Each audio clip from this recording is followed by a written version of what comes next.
Hey, Ustream, YouTube, Justin TV. It's me, Dennis, shooting from the Soccer Number 10 office, as usual. You know why I'm wearing these glasses. I said I have approximately 4,000 watts of light hitting me, and the eyes are on fire. But I think I kind of like all this little bit cool. In today's video, like a video tutorial, I try to, we try to rapport here, talk real soccer talk, share real soccer things, and I share things that you know what's going on. Hear me out. Relationships in soccer sometimes are not so proportional. You normally say inversely proportional, but I don't want to sound too much mathematically, inclined and all that good stuff. Just try to keep it simple so the 14-year-old or 13-year-old who might be watching YouTube, Ustream, can understand some of the things that we're talking about. So let's say now, to prove some points with relationships in soccer and why relationships in soccer sometimes can work for the best and sometimes can work for the worst. You all know it, guys. I mean, you're playing well for the whole month, the whole season in Europe, so forth. You meet this cool girl, she's alright, she's fine, beautiful. Ladies, same way. You're out there, you're doing your thing in Europe, playing your ball game, you meet this handsome little prince. Not me really, not me, but you know what I'm saying. You meet a handsome guy out there, and he, spit the game or say the thing to you, and you're like, oh, I like him. Guys, likewise, you out there, you meet a lady who was very fine, and you take her out for a few dates, and these all are things that's happening during your soccer career. You're there training, and so you go out for a few drinks, and then things get intimate. You fall in love. And, one day you're out there partying with the special person. And, somehow you, didn't remember the clock that today was a training schedule. For those professional soccer players out there, you know what I'm talking about. And let's say you were single, You're out there, you didn't even remember that you remembered, the alarm went off and beep, beep, beep, beep, beep. Shut up, clock. And then the lady says, honey, are you going to go to training? No, I don't think I'm going to go today. I'm so tired. You're doing your thing all night, having fun, knocking yourself out. Don't feel like showing up for training. The coach is there. I wonder where he's at. Oh, why is he not showing up to training? We need him for this play. We're working on the set play, and he's somewhere. Hello. Where are you at? Hey, coach, I'm not feeling so good today, man. What's happened to you? I'm just having a super migraine headache. I'm not feeling it today. What? You need to be in training today. We're working on the set play, and we need you there. Coach, honestly, you can hear it in my voice. I'm not feeling so well. Can I come tomorrow and train double time? Okay, man. Click. Hang up. Ladies? Doot, doot, doot, doot, doot. Jessica, where are you at? Jessica! Hello? It's me. Yeah, Coach, I'm not feeling so well today. Can I cancel today? And can I come back tomorrow? I'm not feeling so well, Coach, honestly. My body's working up against me right now. I'm probably having a PMS going on right now, Coach. Coach, please, I'm having some little issues. Boyfriend issues, Coach. Shit. Me and my boyfriend broke up yesterday, and we can't deal with it. Jessica, I do understand how you feel right now, but we needed you for this training today, and you didn't show up. What's wrong with you? Okay, Coach, can I come tomorrow? Okay, then. So, the scenario changed, both for male and both for female. So, you're trying to understand what's going on. What's happening? Why everyone is conducting themselves like this in soccer? Is it because of relationship problems or relationship issues? No. But relationships in soccer, it creates some unbalance. Meaning, you might go out there having in your mind set plays, set games that you want to play. But guess what happens? Your mind is all crowded with all the junk, with all the depression, all the happenings from yesterday. So now today you're on the soccer field. It's big game now. You missed those training. The set play, same set play. If you're a coach, you know what I'm talking about. Presents themselves in the same situation. And that player was not there. He didn't know what to do. Hey, sometimes some players are really creatively good. That's the jobs of some number 10s. They're just naturally, they don't have to be there. But to stick with the code of the soccer number 10, your ass better be in training. Come on. Training is good. Practice makes perfect. Oh, no, that's all screwed up. Perfect practice makes perfect. That's well said right there. You can do any type of practice and still not become perfect. But perfect practice makes perfect.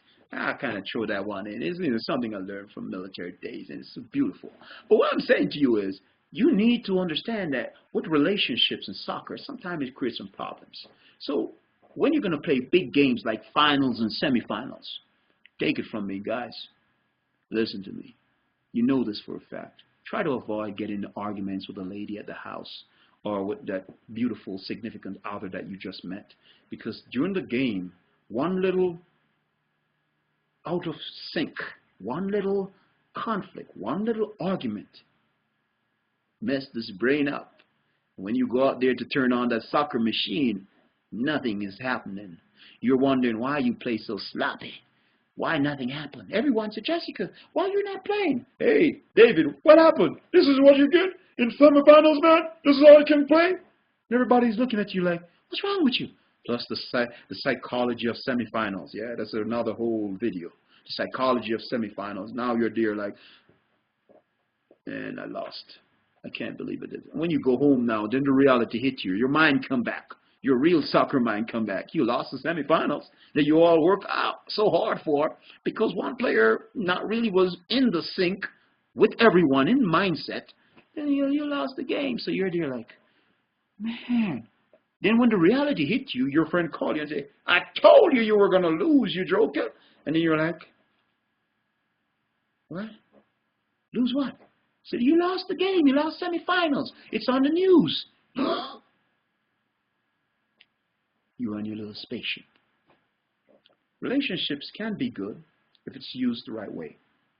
Let's say you're the person, your significant other, like soccer.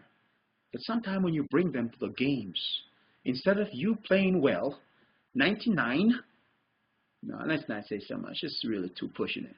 Let's say 90% of soccer players who bring their beautiful lady there to the party or to the game somehow create unnecessary pressure on themselves, and instead of performing well, perform not so well.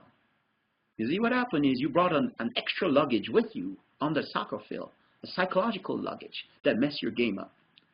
And some guys are really lucky when they can find the girl that they are trying to impress. Ooh, some ladies are lucky when they're trying to impress this guy how skillful they are. And they invite them to the game, and then everything works in their favor. So you see, I'm not saying it can't happen. Meaning, you brought the girl or the lady there, and she wants to see you. So in your mind, oh, I'm going to play the best game ever. When I go out there, the world is going to know I'm the king of the field. And when you go on the soccer field, hey, you did it. What happened? Your mindset. Instead of being under pressure, your mindset was under positive confidence. Some crazy stuff that it's in a little system that I've put together, to kind of give the soccer number 10 members. It gets you into a positive framework, so you, instead of playing, you're scoring all 3 goals, hot tricks, and impressing everyone. That's what we're talking about. If you can do it right, not saying you're inviting this girl and you have an argument, trying to impress her, it's not going to happen. If you're going to try to impress the girl and you know it's the first game and you don't know how the team plays, don't bring the girl. I know it's sad. I know you're trying to impress her to show how skillful you are, or you are trying to impress him to show your husband, your boyfriend, how good you are. Don't do it. Because if it's a game that you really need all the mental faculties, all your inner creativity, your inner creative juice working, you don't need all that pressure. But if you had a little friend who was really sick, and he said it's his last day and he's going to die tomorrow, you brought him to the game because he wants to see you play before he goes. What is going to happen? You're going to play 20 times better than having your girlfriend there, your mother there, your grandpa there, or so forth. Less pressure is on you because you're trying to play to give this person their best games, or your best game before they die. So, hey, let's keep it real. If you're going to do all these things with relationships and so forth, make sure you factor all the factors well. Make sure everything interpolates into your favor, rather than you're going out there trying to create unnecessary pressure that will make you play. You see it already in your games, a few games. I know this for a fact. I've been doing this for a long time. So don't bring, don't do it to yourself. Do it when you know that the scale will tip in your favor. If not, leave it alone. Tell the lady to stay home and watch you on the TV. Less pressure for you. What do you think about that? If you think I'm BSing, post it below. And if you know that when I say 90% of soccer guys who bring their lady to the pitch, somehow, and the 10% who really didn't did better, or those who bring people who really need to see them and they wanted, things topulate in their favor sometimes. I'm not going to even be biased. So, hey, that's all I got for you with this one in relationships and soccer. In Brazil, the guys, when they're training, for the World Cup and so forth, they can't be with their spouse and so forth, the guys. In separation for a long time, man. They can't see each other. Probably rarely talk on the phone. No communication with the outside. You're trapped in a little controlled environment. For those who are in the army, when there's a controlled environment, sergeant shouting at you, "Hey, you better get on up now! Move it, move it, move it, move it, move it, move it!" But that doesn't go on in soccer. But what happened is, in some soccer program, coaches are really strict and really tight. So, hey, things are working. And you control the environment better. The mind is more focused. This is what you need to do in your games, man. Get focused. Leave the relationships home. And sometimes when things get on a grand scale, bring all the pressure you need to push you over if you can deal with it. If you can't, just leave it out.